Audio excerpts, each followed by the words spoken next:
welcome back to some more Genshin Impact. So there has been a new update, so I decided that I was going to start from here, just in case Paimon had anything new to say before moving on to the Archon Quest. Have you seen the Steambird? It seems Fontaine has been celebrating some kind of festival recently. Things are looking pretty lively in the square. They even changed the banners. Huh, there are a lot of people holding cameras. Oh, and they've got candy and snacks too! Looks like everyone's having a good time. Let's go and have a look for ourselves. Okay, we'll do that eventually. But first things first, let's look at some of this new stuff that they added. So, a new banner for Navia is up, as well as for Ayaka. So that's nice. I better do this very fast, otherwise it'll stay on the thing indicating that there's something new there. I can skip this because it's still the same cutscene each and every single time. And claim that. Osmanthus whined. As well as look through some of this stuff very fast because obviously they've added some new events. What's this specifically? Gazing up at eternity, looking down at the world, 38 days, 17 hours. Well, that's pretty long, and this is 16 days, 3 hours. Okay, I don't really have to worry about those right now then. It's the same as I remember. Let's do this very fast. Can I skip anything? Nah, I don't know why it showed that there was something there. But where Anyways, so I'm gonna go over to Inazuma very fast. The reason why is because I want to get some things there, and then I'm going to go on to the Archon Quest. In case you were wondering what it was that I was getting here, it's these condensed resins, because I figure I don't want to waste the original resins. I also may as well get this too. What the? That looked a little bit different. Oh, okay. It just automatically adds the characters again. That's cool. There we go. That's all taken care of. Now it's time to move on to the Archon Quest again after I claim whatever this stuff is. Yeah. I'll have to do the commissions a little bit later. So it wants me to go to Nuvalet's office. And if I sound a little bit funny... Finally! If I sound a little bit funny, it's because I'm starting to come down with a little bit of a cold. It's not too bad yet, though, but it's still there. Is something wrong? Monsieur Neuvillette and Lady Farina, they seem to have gotten into a dispute. Please go see for yourself. Oh, a dispute, really?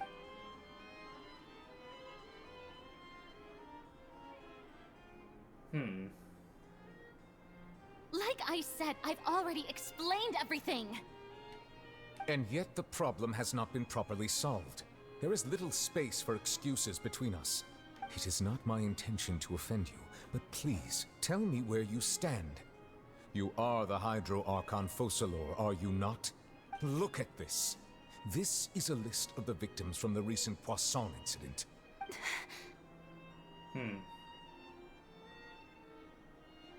You mean they're all... Dissolved. We did not arrive in time to avert this disaster, and I will not have it happen again. Turned into Oceanids. I will say this once more. You must tell me everything you know. Yesterday, I found 3 stone slates in some ancient ruins near Poisson. Do you know anything about those? Seriously? You're questioning me like this is a court case now. I don't know anything about that. But you found them in some ancient ruins, you say? That's correct, which is why I came to ask you some questions. There should have been 4 slates, but one of them was missing. The other 3 feature different images that seem to correlate to the prophecy. I just had a thought. Maybe she destroyed the one that's missing. Or removed it or something. The prophecy? The second of these slates depicts the previous Hydro Archon Egeria kneeling before a floating island in the sky, as if confessing something. Do you know nothing of this either? I don't. I've never seen such slates. I'll ask you again. Do you really have no information regarding the previous Archon? My deciphering of the slates indicates that the Hydro Archon Egeria once had to confess to, or apologize for, a certain sin. If anyone would know about it, it should be you. All gods don't have the same secrets, you know. She was herself and I'm me. Is it really so strange that I know nothing? I understand your concerns, but I'm sorry. I just don't have anything to tell you. I don't think I believe her here. Forgive me for saying this now, Lady Farina, but I have long known of your various secret investigations into certain matters.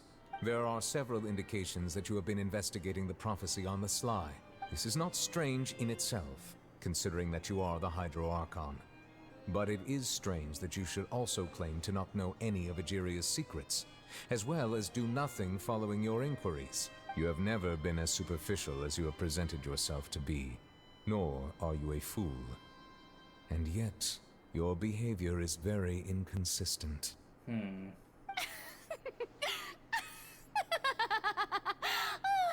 So you've been watching me all this time, have you? I didn't think you were that type. Does she have a split personality or something? I don't know. You... Well, since you know about my secret investigations, then you should know I'm actually working to take care of it. There's no point questioning or suspecting me. You're the Eudix, but you're still my subordinate. You should be following my lead. Just trust in me. You're Archon, and do as I say. Never mind whether you can truly convince yourself to or not. It'll all turn out fine. That's all I have to say. We do not discuss this matter again. Oh, the opera's about to start. Toodles! Okay. He's obviously very frustrated with her right now. And I don't blame him. What's up with the slow-mo? Did Farina not notice us standing by the door? Oh. Wonder what's up with her. She was smiling. Huh. She didn't seem in the mood to care if we were listening in or not. She seems deeply troubled. She seems to be deliberately hiding something. I assume you've been outside for a while now? Yeah. Oh, you noticed. Seems Farina didn't even realize we were here. Or didn't care. She was in a great panic, though I cannot discern the reason. Our discussion reached impasses time and again, a state of affairs that we cannot allow to continue. Still, I do not understand. Dialogue is the basis for understanding, so why did she keep refusing to engage? I am afraid questions alone might not suffice. We need to make her understand how dire the situation actually is. Everyone in her inner circle has noticed that she is hiding some secret. The issue is her attitude. I fear that she will not reveal anything unless absolutely forced to. We may have to create a situation in which she will have no choice but to speak. Okay. Oh? Like what? Normally, people will only reveal the truth when standing trial. Perhaps we must have the Hydro Archon experience just such a scenario. Huh. Well, that's gonna be interesting. But Farina's seen so many trials, and she's really good at dodging questions. How do we make sure that she won't just slip away at the first chance she gets? We will need to consider this thoroughly, join forces with various parties, and then do what we can.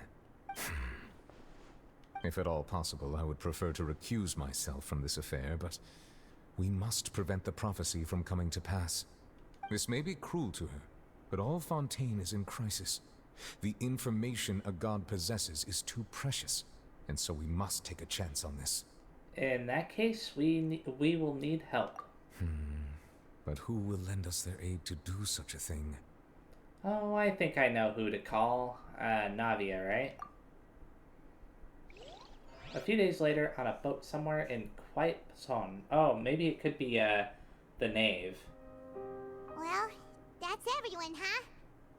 Speaking of which, it was pretty smart of you to think of hiding here. Poisson was just involved in a disaster, Lynette. so it's presently devoid of people. That naturally makes it the best choice. And here you are drinking tea like it's the most natural thing in the world, huh? That's what families should do. Sit and enjoy a leisurely time together. It's nice to enjoy tea here, you know? Care for a cup? Lend me your ears, everyone. Or perhaps one of you might like to start us off. How about you, friend? Me?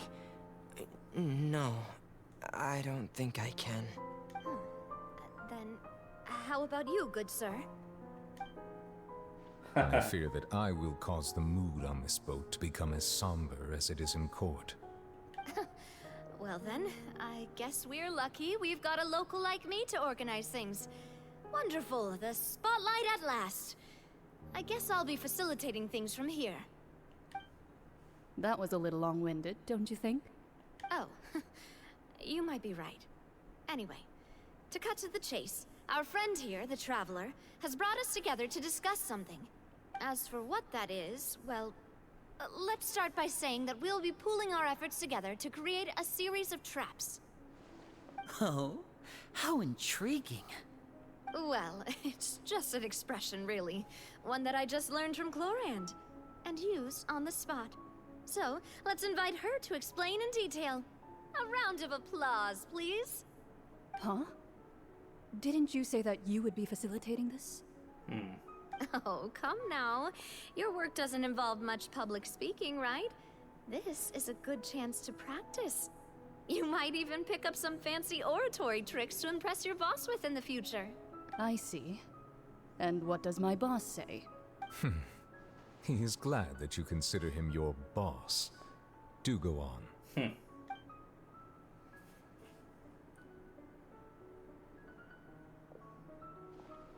In that case, do any of you have experience hunting? Aether does. Not that I recall. Fremine and I once used a wooden stick in a basket to catch wild rabbits when we were younger. As for Lynette, oh, right. You were sick that day, weren't you? I've also gone diving to catch some fish before. Does that count? I guess it does, yeah. I'm afraid not. Oh. You may or may not have heard, but Fontaine once played host to a group known as the Marechaussee Hunters. Actually, what does hunting have to do with setting traps for the Hydra Archon? Though that was their name, they did not hunt animals, but rather various monsters left behind by the ancient dynasty of King Remus. Today, Fontaine's monster population has already thinned greatly, so the hunters have blended back into society, taking up arms in other lines of work. They even left a unique methodology of hunting in their wake. A trap comprises of the following components: bait, a trigger, and a containment device. Sometimes a lethal implement will also be necessary to deal with the prey. So, if we were to build a trap together, right now, what would you choose to build it with? For me, I would prefer something basket-shaped. Pigeons and rabbits will see the bait and naturally enter the snare. Our line of work requires a deft hand, and we're some of the best in the industry, so you can count on our techniques. You used some of those techniques while moving the people of Poisson, didn't you? My subordinates mentioned that you even performed some magic for the bawling children. Yes, and I even managed to gather some intelligence in the meantime. I'm quite the multitasker if I do say so myself. I'm afraid I can't claim that as my strong suit. I prefer more stable methods, like placing bait in the water and waiting for the fish to come within reach. That's the kind of method I would count on. Same here. Calm and steady. Exactly the kind of person who would catch loads of fish.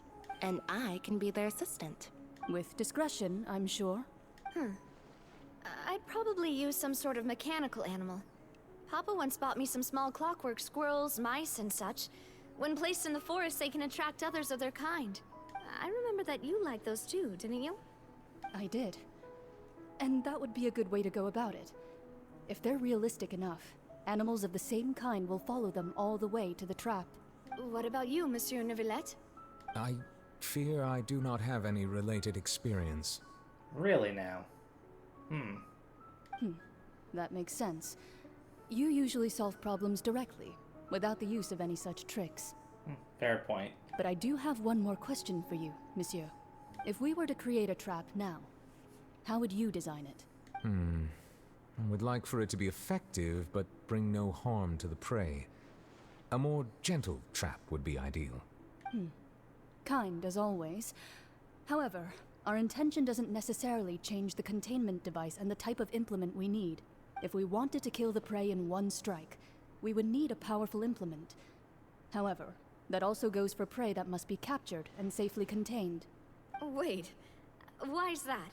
Only a hunter who's a true expert at subduing their prey can snare it without harming it. The line that divides life and death is often exceedingly thin.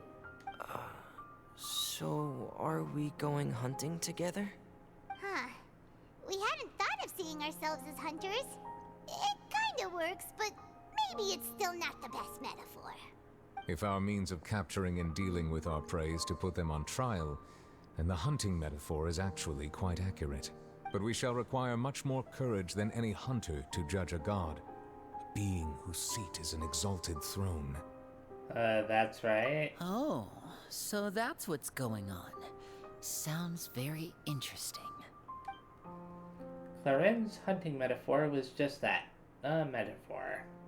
You will not call this a hunt, because that is not what you should do at present, nor has the relationship between you and Farina reached such a dire stage. What you need is simply the secret she is keeping. Attempting to take her secrets is an act of sacrilegious disrespect, but must be done to prevent Fontaine from sinking into the waters, as foretold in the prophecy. There is neither hunter nor prey, but there must be a trap. That is what you will need. Okay.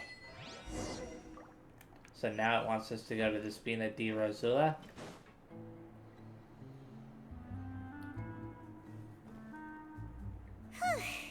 It's been a tough few days, hasn't it? So much has been happening. Those meetings sure did make me hungry. Paimon didn't think the meetings would go on for so long, but everyone seemed pretty fired up, huh? Paimon thought they'd be at least a little frightened. Well, Fremine was, now that Paimon thinks about it, but everyone else just looked a little surprised. Do you feel more confident after the meetings, Paimon? Well, it's hard to say. Paimon doesn't have any experience with this sort of thing. But with you around, Paimon sure will do great. After all, you're the most reliable person in the world, aren't you? Huh? Is something wrong? Did you just pour some tea? Paimon didn't notice you doing that at all. No, I didn't. Then what's that? Yeah, what is that? Paimon's never seen that cup before. Don't be frightened. I'm just joining you two for tea.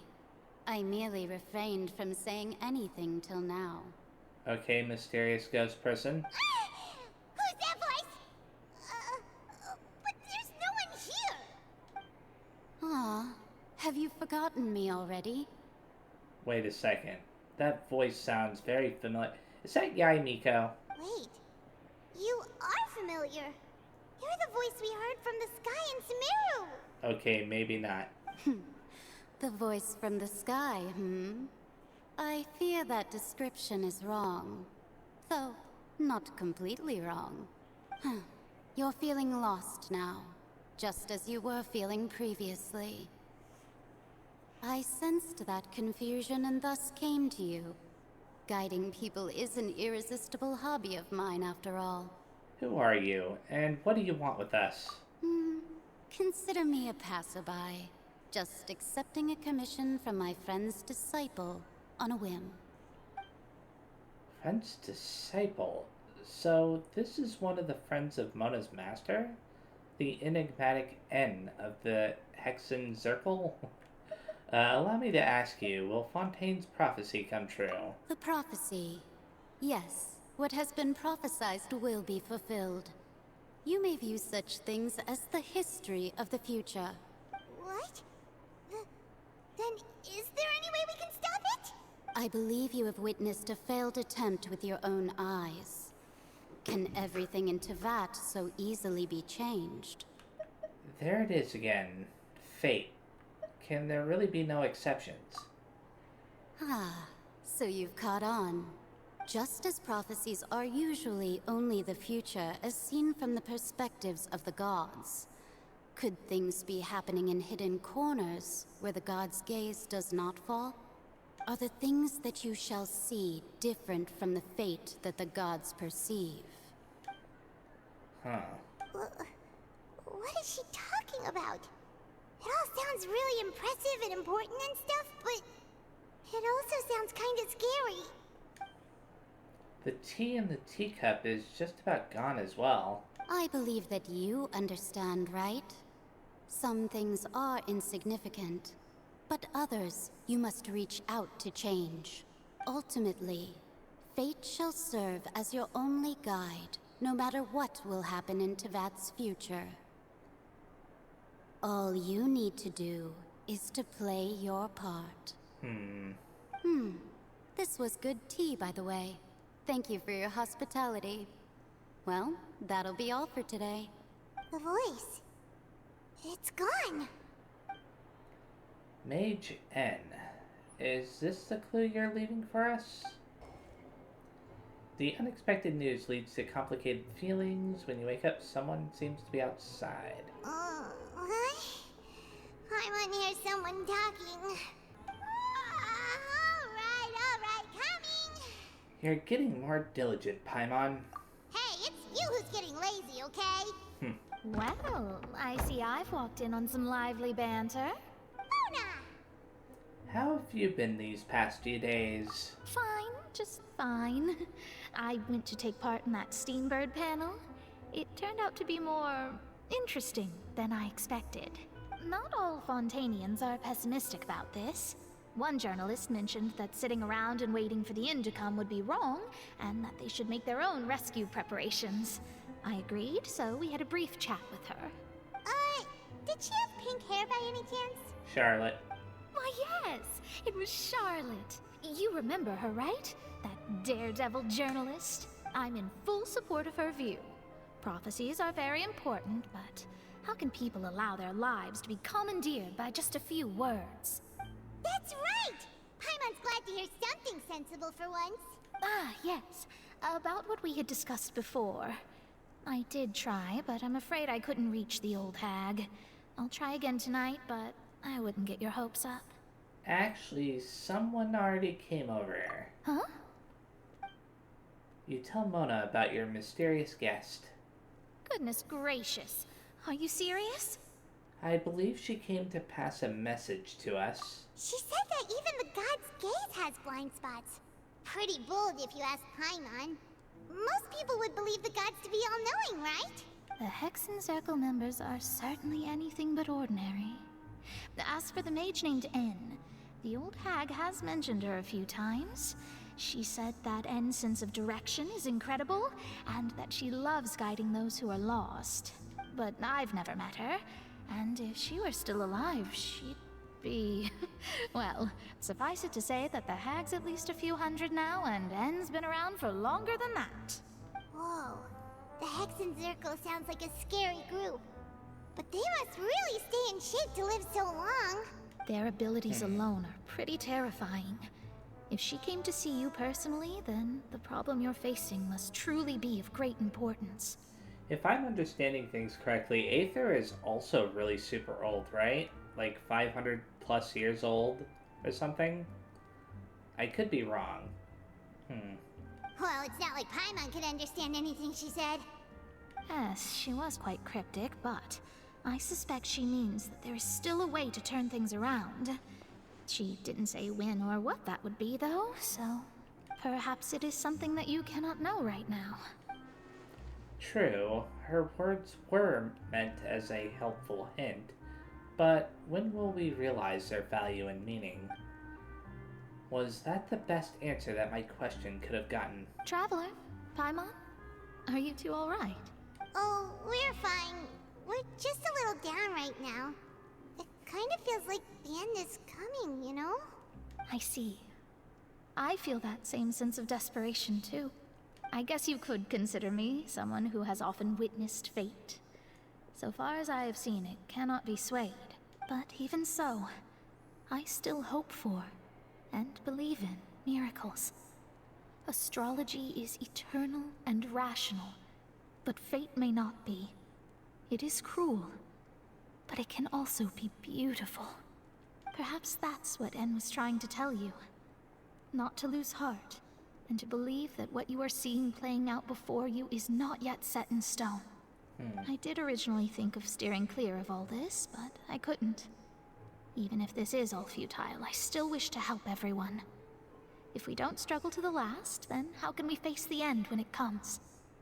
Huh. You do have a point. There I go, talking about astrological principles again. Sorry about that. The moment I start talking about work-related stuff. Oh, I need to get going. Don't worry about it, Mona. And thank you. It was worth trying to comfort you, even if only a little. I believe that you'll help those who are struggling in the same way I did. I suppose that might be why we always seem to meet by coincidence. Okay. Paimon feels kind of moved by what Mona said, but also kind of sad too. Hey, Traveler, Paimon suddenly feels like going outside for a walk. Let's go. Let's walk around the city, shall we? There's a few spots we always like to walk by. Okay, so they want us to teleport up and out. Huh? Our names are written in this newspaper. What's going on? Maybe we're famous, or maybe Charlotte had something to say about us. Let Paimon see! The underwater stronghold, the Fortress of Meripede, has continued in its noble autonomy, but that does not mean that others cannot interact with it. My recent attempts to enter the fortress bore little fruit. Huh. Guess Charlotte still hasn't given up on that. Thus, did an Outlander friend become the focus of this report? A blonde adventurer with their white fairy, legends trailing in their wake. It is said that this mysterious traveler once visited the underwater fortress. So while the fortress's interior remains a mystery behind closed doors, do not fear, for the tales of the traveler contain surprises in spades. Journalist Charlotte's biggest scoop yet, the Traveler's Trail, World Walker. Huh. Charlotte took so many awesome photos of us and we never even noticed her.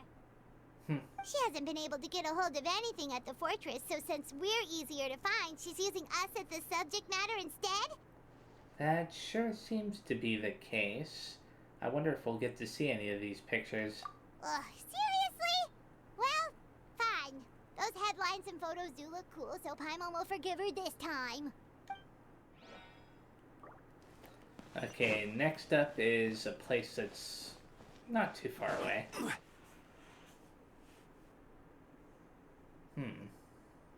here! Paimon's hungry. Should we go in and get something to eat? Didn't they just eat in the one place? Or am I wrong?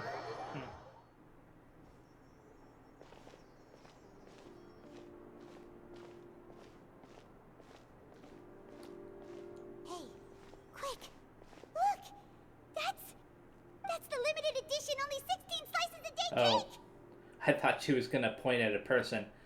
It hasn't already sold out for the day. It was so delicious the last time we tried it.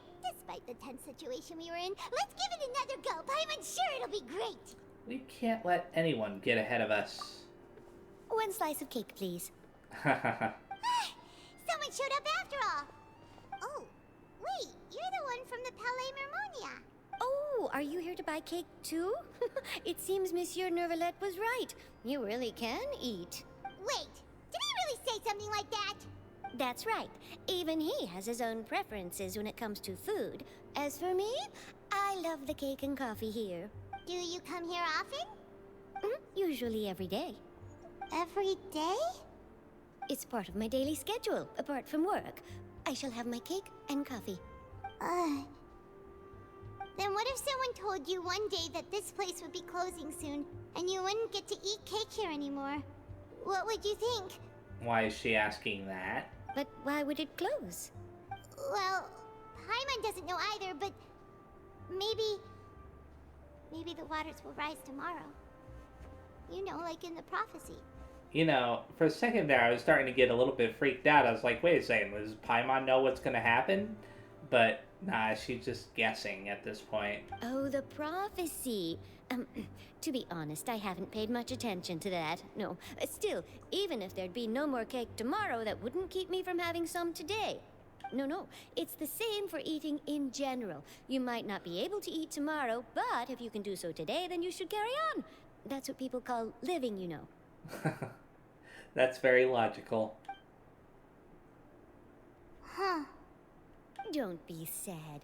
Excuse me, could I have 2 more slices of cake to go? These 2 slices are for you. Sijuin said that this kind of expression you're making is what humans call being sad. Well, that's very nice. Oh, you know Sijuin? I sure do. She was born before me, and she sometimes comes to the surface to teach us things about humans.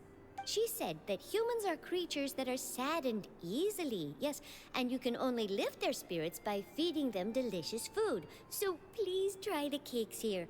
Huh. I've got something else to do, so I'll be going now. You two try to stay in a good mood after eating, all right? Bye. Well, that was a funny person. And there she goes. All right, let's dig in. I'm unsure this cake will be delicious. You share a glance with Paimon and snarf down the cake. It's more delicious than last time. And the flavor gets even better with a sip of tea. It sure would be nice if we could come again tomorrow. Sure would be nice if we could always eat delicious food here. And now they want us to leave the hotel, so out we go. Oh, we're near the Steambird office. Let's go look for Charlotte and have a chat. Okay. I wonder why Paimon said it like that, though. Where is the Steambird office? It's not actually showing me. This is weird. Oh, it's because it's currently involved with other quests? What other quest is that? Steambird interview. What? Okay, I guess we'll go do that very fast then. Truly spectacular weather today, no? Yes, truly quite comfortable. If only the weather was this cooperative every workday, I should be quite merry indeed. And speaking of work, my dear, you are here to interview for the troubleshooter position advertised in our Tales of Humanity section, are you not? Troubleshooter? Yes, I know.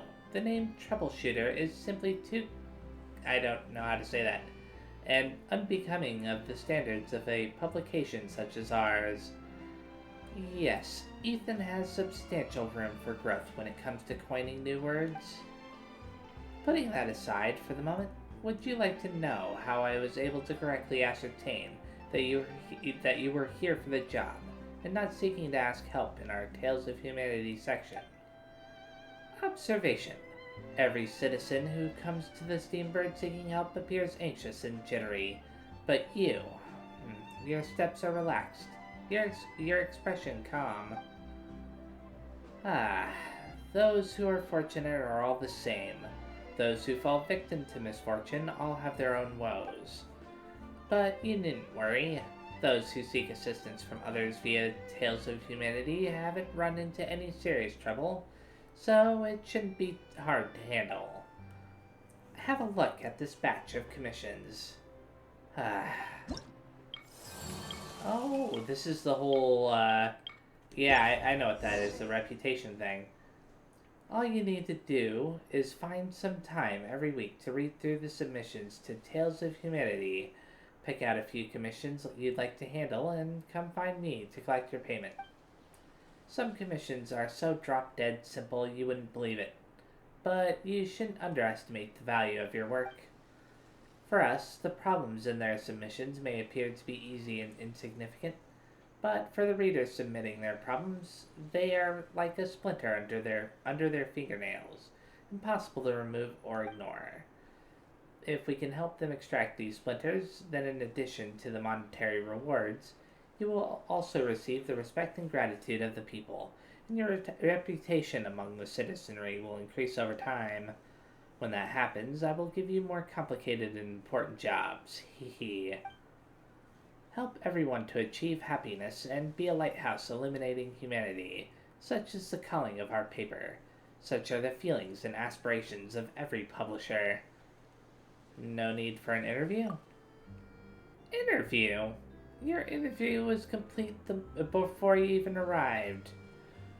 Don't be surprised. I have my ways. If I couldn't even manage that, how could I manage a newspaper? Alright, I've told you everything you need to know about this job. As for whether or not you want to take it, then that's up to you now. Think it over. I have a feeling it's going to immediately jump into a cutscene after I end this. Let's see. Oh, it did not immediately jump into a cutscene. Let's go ahead and select this again then. And yeah, now it's active. Wow! If it isn't the Traveler and Paimon! Oh, have you seen the article I wrote about you? Ha! You've got some nerve! You just used us to make some quick mora! Can we negotiate a profit split? Oh, you needn't worry about that. I heard that you were in Poisson some time back, so I sent you a letter to discuss just that. It appears you didn't receive it, though. It's all right, though. I've set aside the amount intended for you. I've even set the table with some food. Really? Oh, you're the best! You're almost a little too easy to win over, Paimon. If I were a journalist with ulterior motives, you'd be in trouble now, you know. Oh, Paimon knows you're not like that. Still, what brings you here all of a sudden? Were you looking for me? When Mona mentioned you, we thought of coming to see you at work. I see. It seems you've already bumped into Mona here in Fontaine.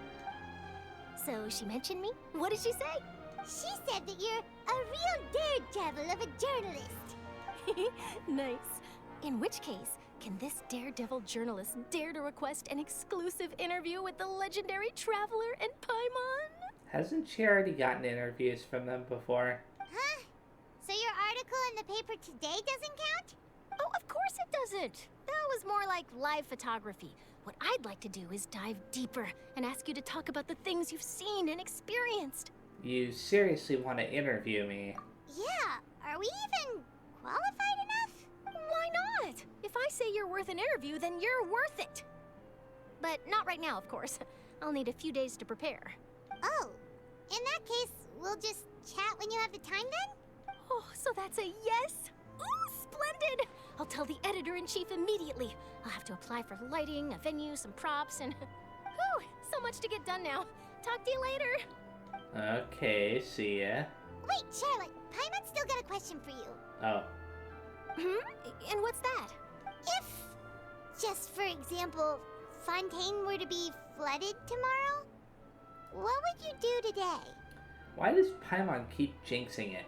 Like, seriously, if it ends up flooding the next day, then that's gonna really suck. Huh. That's the prophecy you're talking about, isn't it? I mean, I do hear about it often, but I've never once thought that the day could be tomorrow. If you're seriously asking, then I might try and think of a way to leave Fontaine. Oh, but I'm still a journalist first and foremost. That means I have a duty to be reporting from the scene. And secondly, I wouldn't forsake my homeland that easily. From what I've seen, most people don't know what they'd do should the worst come to pass. In truth, it might be better just to behave like normal rather than worry over such an end. So in all likelihood, I'd probably still be prepping at the office for that interview of ours.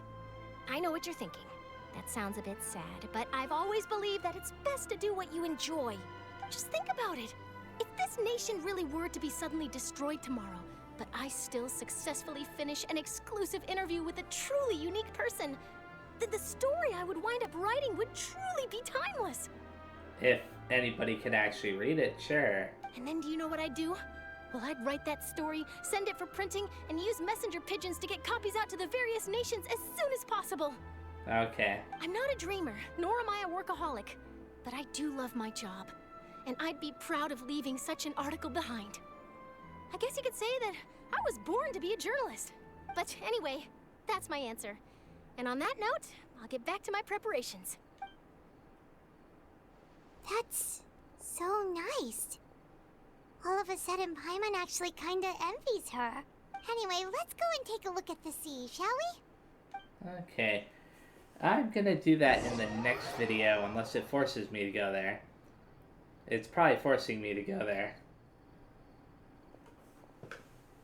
The sea breeze and scenery can be a pretty soothing combo, huh? Paimon's been thinking. Yes? If it wasn't Fontaine, but all of Tevat that would be destroyed tomorrow, where would we go and what would we do? Okay, enough with the destruction thing, okay, Paimon? No, Paimon should ask, if you could choose, what would you like to do? If I could choose, huh? It's just like Charlotte said. Suddenly trying to consider what to do is pointless. We've always been moving to the next destination, so we haven't spent much time thinking about these kinds of things. We didn't have to either, with us always being on the road and whatnot. Until that moment comes, I think I'll keep journeying. You mean, still traveling? Yes, cherishing every single moment that I have to look upon this world. Huh. Wait, isn't that what we've always been doing? The banter goes back and forth between the two of you as time slips by. As night falls, you return to your accommodations and end this busy day. The next few days are just as calm. Charlotte comes to find you and conducts the interview in the Spina di Rosula safe house at that place that I can't pronounce properly.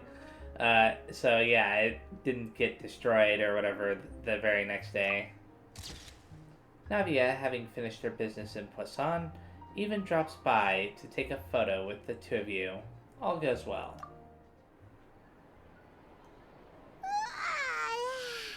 Feels like you'll grow mold if you stay here long enough. But it's still better than the Fortress of Mirapede, that's for sure. It's not only damp there, but salty too. Ah, so the two of you are still here. Wonderful. Oh, you're from the Palais Mermonia, aren't you? Yes, I'm Isadora. Monsieur Nervillet sent me to look for you two before. I heard that afterward you went to the Fortress of Meropide. So are you under the impression that we might be wanted criminals? Not at all. I'm well aware that you're friends of his. Actually, I'm here to pass along a message from him. Let's hear it. Did something happen? Yes, inside the Opera House. The Maréchaussée Phantom has declared the incident a small-scale riot. A riot? Well, that said, I don't personally think it was that serious. Lady Farina was watching a performance at the Opera House, and while she was resting during an intermission, some other audience members suddenly started harassing her, loudly accusing her of doing nothing about the prophecy crisis. And before she could respond, others started to join in. The crowd continued to grow, and protests against the Hydro Archon started to break out. I wonder if Nouvelette's behind this. So people have started to put the blame on Farina. Guess they finally found an outlet for the pressure they've been under due to the prophecy. Yeah, that could be it too. I agree. People will naturally rely on gods, as is customary. But the moment people feel threatened, gods are also the first to be blamed. So what happened after that? Is Farina okay? Seeing that the situation was spiraling out of control and that further argument was pointless, she claimed that she'd gotten tired of this and left in a hurry. The Maréchaussée Phantom had their hands full maintaining order and did not catch where Lady Farina had gone. Only when things had stabilized did we realize that she had gone missing. So, wait, you mean she's still missing? Missing? Really now? That's right. The Maréchaussée has dispatched many people to search for her, but we don't have any leads yet. That said, I don't think there's much to worry about. She is a god after all. Even if she were to fall into the hands of rioters, what could ordinary people do to her? I understand the situation. Good. Monsieur Nervillet sent me to tell you about the situation, but he didn't say anything else. Don't worry. This is more than enough to go on. Thanks for keeping us informed. Ah, is that so? Well, all right then. In that case, you two take care. I'll be heading back to the Palais now. Well, sounds like we should hurry over to Poisson then. You sure caught on quickly. If we know Farina, she won't try to fix things in this situation. Instead, she'll look for a place to wait out the heat. And, as we also know, she may be loud and dramatic, but she doesn't have a heart of stone. When Nervillet was talking to her in the Palais Mermonia, and she heard about Poisson, She couldn't hide her sadness and remorse. It would be hard for her to ignore being accused by the public today. Paimon thinks Furina's probably taken the opportunity to slip away to Poisson and try to relieve the sense of guilt that she's feeling. Huh. Well, what do you think? Paimon knows the answer, of course, but Paimon can do the analysis to back it up, too. Cool, huh? I see becoming a detective's done you some good. Looks like those detective novels have had an effect on you. Huh. Either way. In that case, there's not a moment to lose. Poisson, here we come! Okay. Now that will be in the next video, so thank you very much for watching. And yeah, this is what I'll be doing in the next video, continuing the Archon Quest. Bye-bye.